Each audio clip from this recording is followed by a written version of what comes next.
Hai, selamat petang. Hari ini kita bersama Sini Podcast sekali lagi. Tapi kali ini berbeza sikit kerana kita akan buat edisi khas bersama guest kita, Datin Seri Rosmah Mansor. Saya Sivarraajh Chandran dan bersama saya. Dan saya Sivamurugan Pandian. Selamat malam dan juga salam sejahtera. Sebelum tu kami mohon sila like, share dan juga subscribe podcast kami. Hari ini kita akan berbincang bersantai mengenai inisiatif Datin Seri semasa kita menjadi kerajaan dulu. Itu Permata, satu inisiatif yang begitu baik. Sebelum tu apa khabar Datin Seri? Baik, Alhamdulillah. Sihat Terlalu sehat. Okay, can you share with us how Permata Negara was first started and what was the motivation behind this initiative, and what were there any trigger factor that brought on the birth of this program? This is my very favorite topic. Yeah. Actually, in the beginning, the Permata thing never came out. The word Permata never came out. I was very disturbed by the behavior of the young ones then and the youth. Right. The social behavior or misbehavior that I thought something is not right with our society. Right. There were rampant, killings, and the youth who were stabbing their friends, and I even heard or read in the papers that the youth, was not hesitating to stab the mother, Yeah. the father, or the siblings, and they don't even feel guilty about it. So I thought something is very, very wrong with our society, and if we did not curb it by then, or do something about it, that was going to get worse. Right. So what I did was, out of my concern, I invited some of the retired female secretary generals, whom I know quite well. So I invited them to the house, and some that was working. They were working in United Nations with UNICEF, and so I thought those were the relevant people that I invited. Some professors who are very well versed in children education, early childhood education, or social behaviors of the youth. So what we did, we had a meeting, we had a discussion, invited them and said, hey, something is not right with our society. I said, if we don't do anything about it, it's going to get worse and worse. And then, then there'll come a time where we cannot curb it anymore, or we cannot stop it anymore. So that was also the concern of the other colleagues of mine. So we sat down, and I said, and there was also drug, at that time. It was a very rampant taking of drugs, the mudroom pit, Yeah. and so all kinds of social problems. So we said, okay, fine, we have to do something about it. We agreed that we have to do something about it, and we had to contribute some good things to the country. That was when we said, okay, so where do we start? I said, with drug addicts. I said, if drug addicts, so how do we curb the rest of the social problems? And then one of my friends who came back from UN, and she was involved with the children, the children's what do you call that? Development. Yeah. I think UNICEF. Yeah. So she came with this idea. She said, Datin Seri, if you want to stop all this, to teach them the proper behavior, proper values, it's got to start from below 5. Because if it's after that, whatever you do, it's going to it's going to have very minimal effect on the children. Right. So I thought that was quite interesting, because we thought like at any age you can tell your children what to do and what not to do, but no, but it's below 5 that is the most effective age. True. Of teaching all the good habits, good manners, and even at that time, I realized that children did not know how to say thank you anymore. And they never knew how to say excuse me. Betul. Sometimes, you go to shopping malls, they they just sort of nudge you, and you are the one who say, "Hey, sorry." That was natural to us, but they would not say anything. When actually they should be the one telling sorry to you. So there was a lot of things that were wrong. So we said, okay, let's go back to basic. And so that was when we decided to have, let's start with children below 5 years old. That was when we found out that, that we had to improve on the syllabus and teachings of children below 5 years old. I did not plug these things from the air. And I want the public to know that. So we went to Kobe County. It was recommended by one of the professors she was doing a PhD paper on that school. So she suggested that we went. So it's a very the setting of that area was very similar to ours. The people were out of jobs. So what did they do? The children went astray.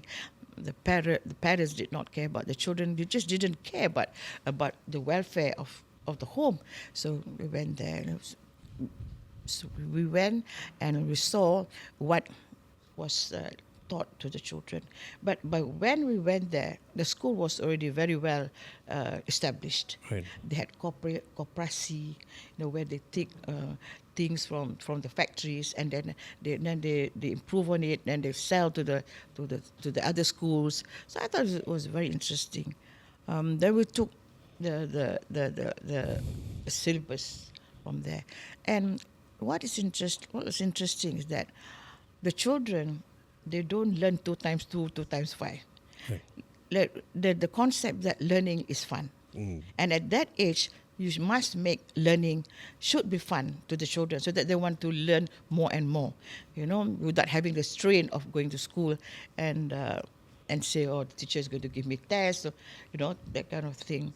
So that was something new to us, because even then, children who were 5 years old, they went to school, they were already being taught ABC and 2 times 5. So it should not be like that. To encourage them to learn, it has got to be fun. But while having games and all, there must be an element of education. So which I thought was very interesting. So we came back, and I had a discussion with the school, and they were willing to come down and help us out to set up the syllabus, to set up the things that that we needed. So when they came down, so they were looking at the normal materials that we can use, like leaves. So we just use rubber tree, the leaves. So we don't have to use ferns or that they were using there. So they were using a lot of the local resources. Which I thought that was very interesting. So that we tried. We had a trial, a pilot project, because we don't want anything goes wrong, the children will suffer. Right. So that was when we coined this word. So what do we call this, this program? It took us like 6 months to think. Oh, 6 months. Yes, of the right name. So I was thinking of, Mutiara. But Mutiara, then we don't want it to be associated to Penang, And then we've got to have a neutral name. Right. But at the same time, it must connote that they are precious to the nation. So that was when we were coining all kinds of words, and we came up with this Permata. I thought Permata is a beautiful name, for this kind of program, and all children are jewels of the nation. Right. Yes. So Datin Seri, just to add on that, I mean, like, beside the thinking part of it, how aggressive, how involved you are in the implementation of Permata? Oh, initially I was very involved because Yeah. I chaired the committee, and but I was very lucky that I had cooperation, from all of them. Then we work together with also UPSI, because they are their business is basically education. Yeah. So we thought it's good to work with them, and so they came together with us. We had Professor Amina from UPSI to work together with us. So she had a lot of good inputs, for us to have this program, and we worked together with UKM, the professors. So anybody that was good in or very conversant in education, especially for the education of the young. We invited them to have a good discussion. We wanted to have the best for our children. And what is interesting is that at that time, Dato was keen on this smart partnership. So we were lucky. So the NGO and the government, because the government cannot handle everything. Right. So we were looking at the niche. And at that time, children below 5 years, the education for children below 5 years old were not well attended to, because the government had to attend to many, many other things. We wanted to do it to give it to the government. But then I found out that at that time, Kementerian Kebajikan Masyarakat and Wanita. Pembangunan Wanita Keluarga Masyarakat. wanita, they did not handle this group of children. Okay. They are only in charge of giving license. So they said they stayed away from it. And then we went to Ministry of Education. They said no, because the ACTA, the act, did not or does not, I don't know about now, allow them to handle education for children below 5 years old. Oh, okay. So they said, so they also were very reluctant. So what do we do? So we were saddled with this baby, and so we had to make it good. Yeah. And so I told the committee, and every former committee was very good, that whatever it takes, I said, I do not want the children to suffer. So we had a pilot project, and when it was good, then we rolled out. We worked together with Kementerian Kebajikan Masyarakat. We worked with Kementerian Kemajuan Wilayah, and then Luar Bandar, dan Perpaduan, Various ministries involved. Yes. So we were lucky, and the parents were very happy with. Did we amend the act that time to cater this crucial age group, 0 to 4? Because whom do we tell? We cannot tell them, hey, you do this, then we can take over.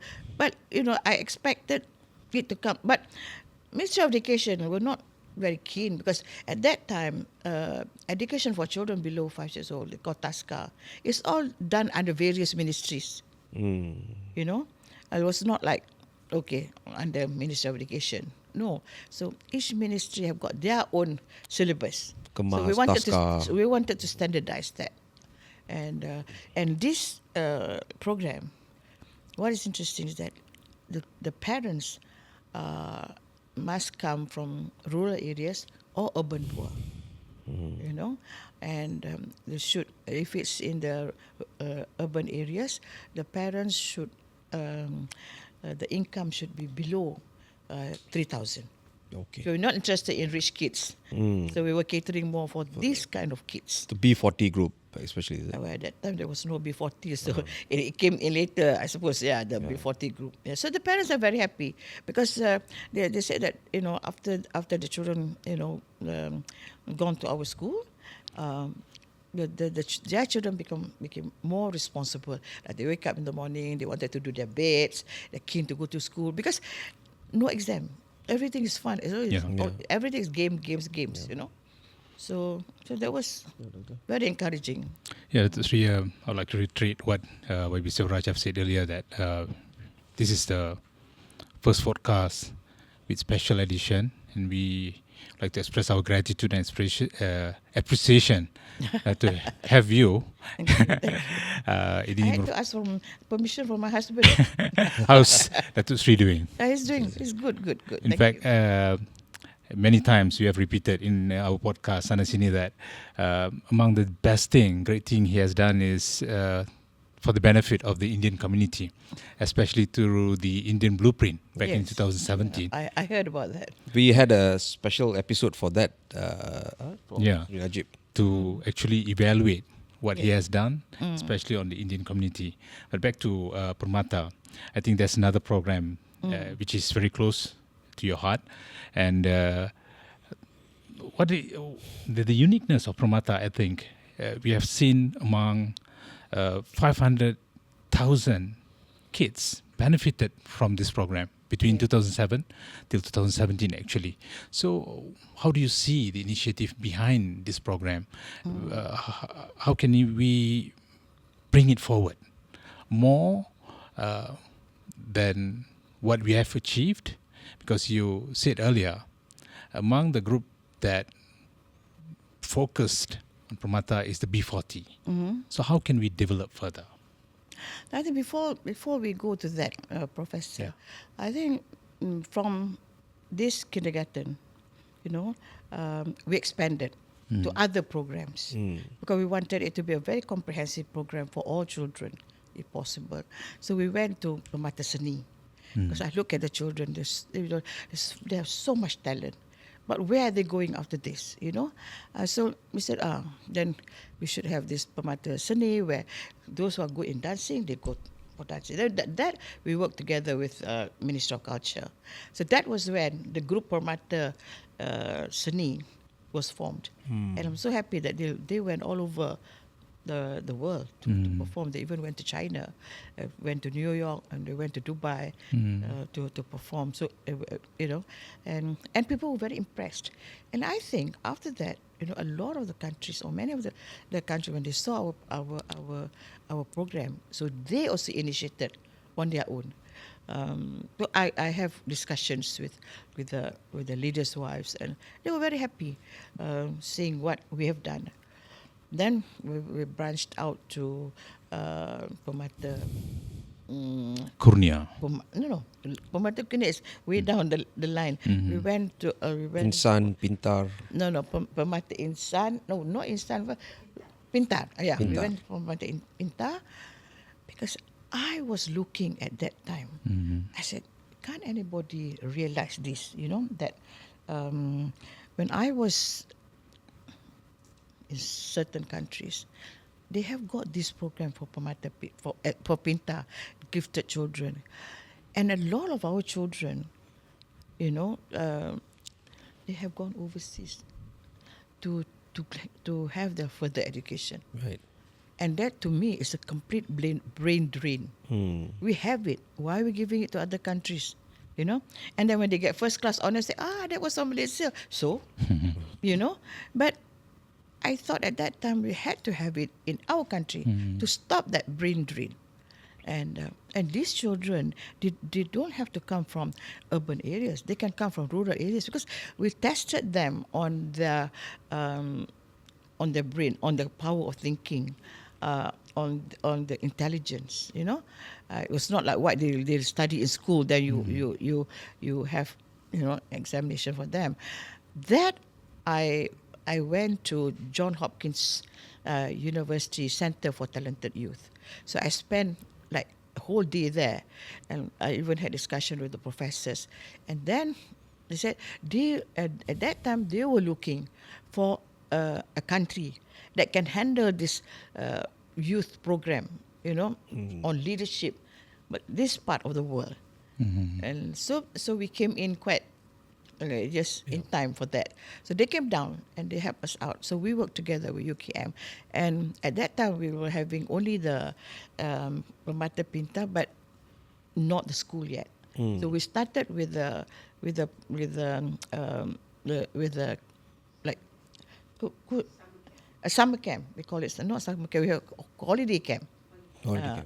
And we wanted the children also to have confidence. So we invited children from other countries. Right. Because sometimes our children, when they see, Mak Saleh there, then they become very withdrawn. So they should, we wanted them to overcome that. So all these children came, and we were sponsoring these children for the sake of our children. Right. Then after that, then we had the examination, and then we had the boarding school. That is where it is now. Permata Pintar. Then we have Permata Insan. Yang permata kurnia tu, kenapa autism compared to others kan? Many ask, kenapa Datin Seri was very keen on autism? Maybe you can elaborate a bit on that. I stumbled on it. Actually, we were in New York. My husband was attending the United Nations. Then we wives, the first ladies or wives of presidents and prime ministers, we were invited to attend talks. Various talks, and we can choose where we want to go. At that time, I was invited. We want to go on a leadership program, or women in leadership, or women in entrepreneurship. So they have got all those. So we can The clusters. choose. Yes. So I chose to go for this autism talk, and at that time they call it like Autism Speaks, and this is an NGO in New York. Where they organize this program. So I went there, and they wanted to know about how do we handle our autistic children in our country. There was nothing much I could say, because at that time it was not so known yet. All parents say if they are naughty means they're naughty boys. If they're Down syndrome, mean they're Down syndrome. Nobody really understood what autism was at that time. And so I managed to speak to the committee of this New York Speaks, and I invited them to the hotel. So they were briefing me what it was all about. And it so happened that they just came back from Korea. They did a study on autism in Korea. And then we found out that to every 8 births, there's one autistic child. So I said, what is, why? I said, nobody knows how it happens. I said, maybe, it's the food that we take, the preservatives, the air, your lifestyle. It could be anything, So I said, hey, if it happens, he said, don't be surprised that 3-4 years from now, to every 3 births, there's going to be one autistic child. So that's, to me, it's very serious. Right. So when I came back, I said, I want to know, the statistic on autistic children, and the autistic, the statistic that we had was 2003, which I thought it was, it's too remote. And then I asked Bhakti to do a study on this, and we found out that yes, it was getting quite serious. Right. So we said that we have to concentrate on autistic children, because it can happen to you, it can happen to me, it can happen to anybody. But what's important is that we have to work with the hospital for the hospital to diagnose.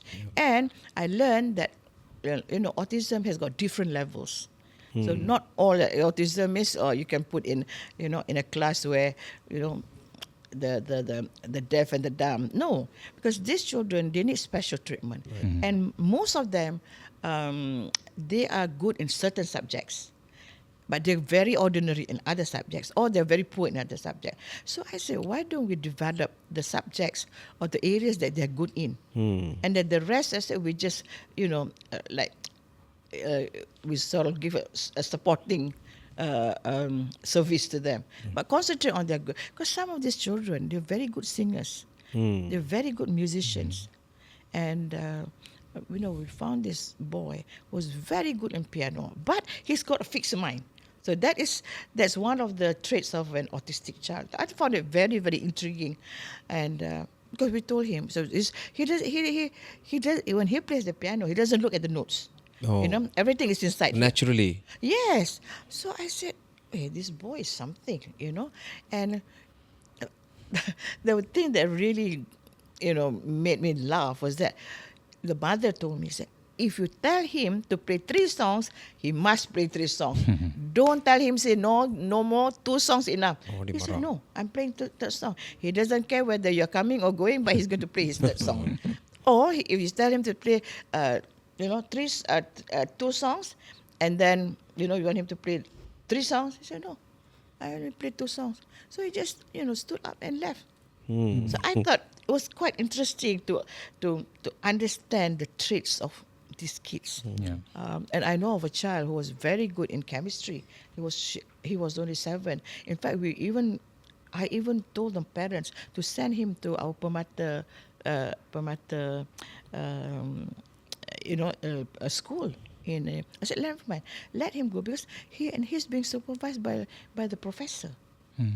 Because his level of chemistry is like year 2, a second year student, university student, and he's just 7 or 8. Oh. And you just put any formula on the board, in chemistry, he's able to do it. He's able to solve that kind of formula. You can give me 10 days, 10 nights, I will not be able to decipher what it's all about, you see. But it was good. But after that, he's very normal in other subjects. So, so after he demonstrate what he can do, then he would just take his toys and just play like any normal 6-year-old boy. You wouldn't even think that he's a prodigy in chemistry. That was very interesting. So the mother, I said, what do you? God, it so happened that the mother was doing PhD in Texas University, and the father was an engineer. The mother was doing geology, so I suppose it must have, transcended to the child through some umbilical cord or whatever that made him, to be very good in chemistry. So the mother said no. She said, and then said, I take him to the gym, and then I take him to wherever he wants to go as a child. But he goes to Permata school 3 times a week. So we allowed, we even opened up to children like this already. And the thing is that we have talents like this. We have people like this in our country, in our society. Why is it that we're full of praises for children when it's in UK, it's in in Thailand or in Singapore. But why is it that you're not proud of the talents that you have here? You only need to develop them and give them stimulus, give them a proper guidance, a systematic method of education. They're there. So this, to me, is our talent. In fact, through the initiative taken by Prata, I think it has attracted the foreign governments, global personalities to look into Prata's initiatives. Could you share with us how it developed further Malaysia's relationship with the others? In fact, Datin Seri was invited many times to deliver a keynote as well. Yes. You must understand, before you become 10, you are 5 years old first. And so, with this kind of stimulus and opportunities that our children had, so they were they are like very far ahead in their starting point in education, because we already given them that foundation, which I think a lot of the countries find that, hey, we better do something like this as well. Other we'll lose out, you see.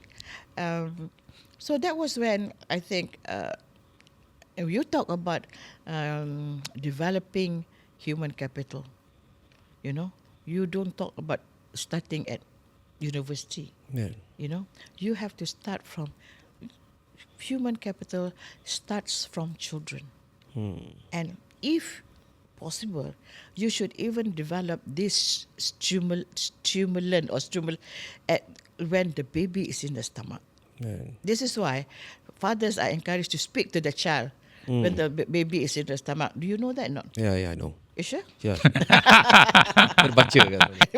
So my question is, Datin Seri, despite your position at the time and your reinforcement at the time, but I believe you had a lot of issues, challenges in implementing Permata in terms of obstacles from the government officials, civil servants, some NGO, of course, brickbats from society. Some they would have criticized, without knowing the content of the program. So how you handle, and what is your advice now to them? I think, they should stop criticizing. I think they should think positively. If you think that you cannot do it, but the least you could do is to give them moral support, rather than just condemning. to me, condemning is not going to help our society. It's not going to help our country. Give something constructive. If I want to say that's not good, then you're going to say, so what? Then what is good? So I should be able to tell you, no, I think maybe this is better. At least you have a choice. Instead of saying that's not good, that's not good, that's not good, forget about it. You see, I think that should not be the way how you handle things. They're free to criticize, but I said, come and work with me. If you have issues, come and talk to me. But no, you see. After they criticize, then after that, goodbye, Rosmah, you handle it. You see? Setakat criticize saja kita. Datin Seri, di sebalik pencapaian sumbangan dan juga pengiktirafan, bagaimana Datin Seri melihat untuk ke hadapan? Adakah bersedia memainkan peranan lain, maybe sebagai penasihat, dan dalam bentuk kedudukan sekarang ni, kalaulah dilantik sebagai penasihat, apa yang akan Datin Seri lakukan? Sesuatu yang berbeza untuk masa depan melihat potensi ke atas kanak-kanak kita ni. Prof, we must always progress. We should never ever digress, And in order to progress, everybody has to play their part. Everybody has got to wanting to contribute.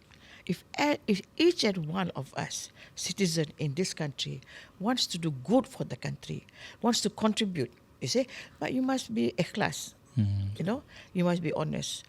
It's no point you say I want to do good, but inside you say, I don't want to see that successful. Yeah. That you have to have that attitude. You want to contribute to the well-being of the country, to the well-being of the people, to the well-being of the children. That's very important because they are the jewels of the country. Yeah. Because they're going to take over after we are all gone. True. You see? So we have to prepare them. And life is not going to be easy after this. It's going to be much more challenging. So you have to prepare them to face those challenges. If you ask me whether I want to play, I've not thought about it. Actually, I've been quite busy sorting out my own problem. And so I'm willing to give my support. I'm willing to cooperate as long as the children will be brought up to a better level. I think that's what we should aspire. We should not just be stagnant, but to better level. Anybody who think that they can contribute, and I think they should do it. You see? Yeah, true. If they want to come and meet you to get some advice, would they? Why not? Well, if they want to come, I'm happy. Sure. You see, to be a good citizen of the country, I'm happy. As long as whatever we do is going to benefit our children. So, my final question to her. You have started something wonderful and you have named it with the right name, a wonderful name, Permata. So, what would have been your KPI if it is still under your jurisdiction, your monitoring now? What would have that KPI? What would have you achieved in terms of achievement, in terms of what you call results? It depends on what sector. If you talk about children, early childhood education and care, you want to see the children to be more and more confident of themselves, and to prepare them for the challenges in life, to prepare them for the challenges in their studies, because you have to tell them that life is not going to be easy anymore, like what it used to be during your time, my time. It's going to be much more challenging. So you have to prepare those children. So we have to identify what are the things that will be possible, challenges in future. So once you identify, then you have programs, you have, like you say, blueprint, on how to handle these children. So it's very important that they have to be very confident because they're going to compete.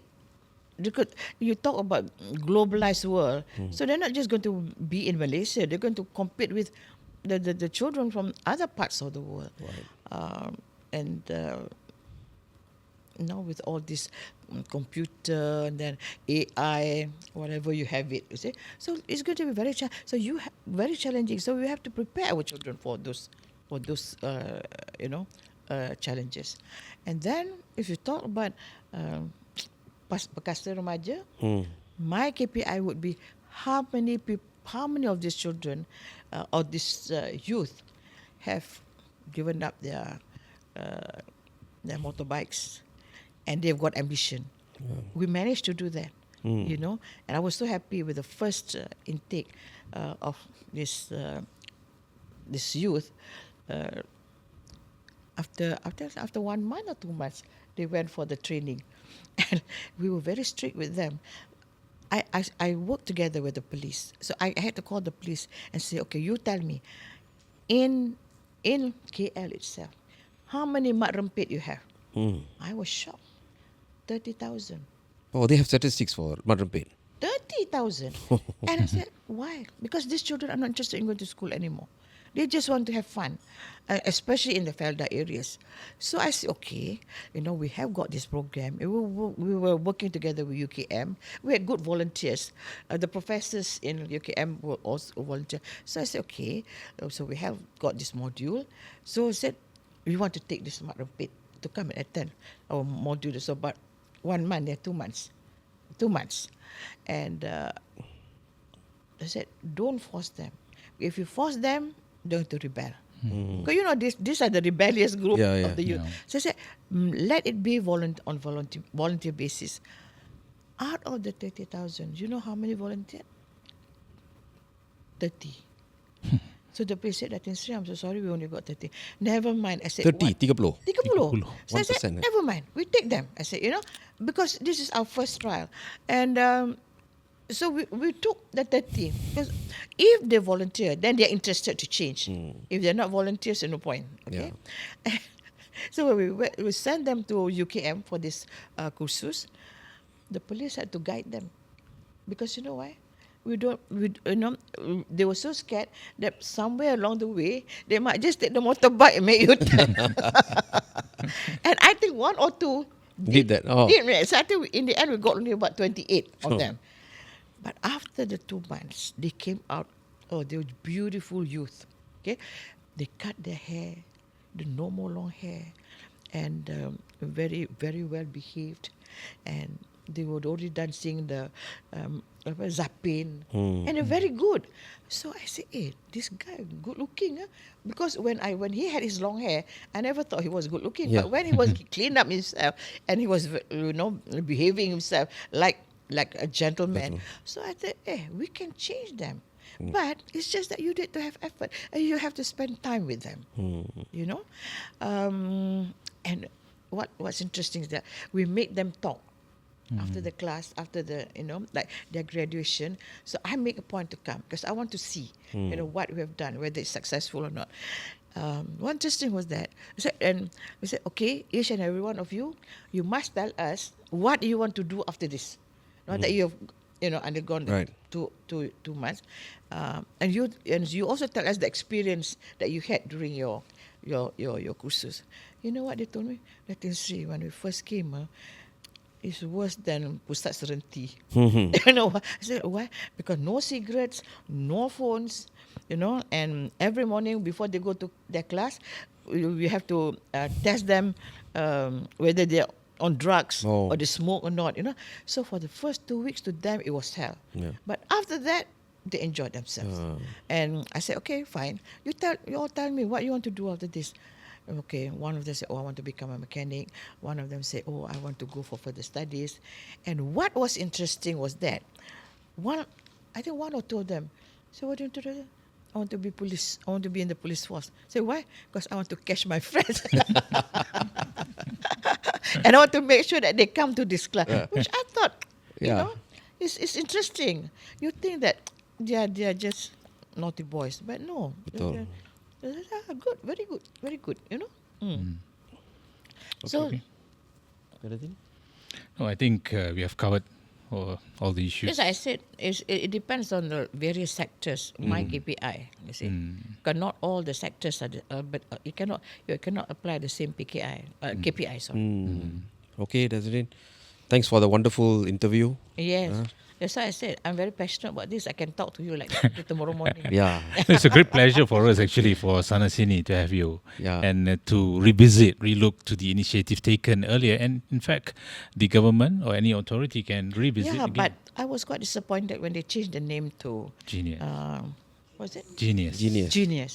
And I told my husband, I said, they cannot change the name to genius because not all children are genius. You see? And when you call them genius, if they are not genius, they can even be very frustrated about it. True. See? True. Genius you can call lah the pemata pinta and pemata insan. Yeah. But they are really the genius one. Yeah. The pemata insan, the IQ is 140. No. Yeah, because they have to sit for those Exam. papers, 3 papers they have to sit before they get. I read somewhere that there was a Form 4 girl, a student, passed SAT and she got offered from US daripada Permata Pintar. No. Masuk universiti dekat US. Yeah. Actually, I don't know why people do not know because we have been talking about it. Maybe they want to listen to more of the negative things than the positive thing. When the children come into to Permata Pintar school, if they are ready, we put them under SAT exam. Because in America, once you pass the SAT, they don't care what age you are. Right. You're at, you see. And so most of the students, when they set for SAT, they pass. And then they can apply. And I told them, I said, you are not going to apply to ordinary universities. You must apply to very good universities. Right. And at that time, I was very ambitious for them. You are not going to come back with first degree. You must come back only when you get your PhD. But they can do it, you see. Yeah. In fact, when they sat for the exam, those professors asked me to sit for the exam. I said, I don't want to, you know my IQ.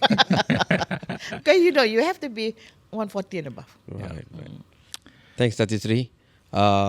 Saya ucapkan terima kasih kepada Datin Seri kerana beri peluang kepada kami sana sini. Thank you. Memang satu edisi khas yang begitu menarik bagi kami. Kepada penonton sila like, share and also subscribe our podcast. Ikuti edisi khas ni minggu ni hari Jumaat pukul 9 malam. Harap kita boleh. That one I only tell you 1/3 of what we did. Yeah, I know. The 2/3 we haven't Tak cukup masa. touched yet. That will have another series. Yeah, that's Yeah. it. Thank you, Datin Seri. Thank you very much. Thank you so much.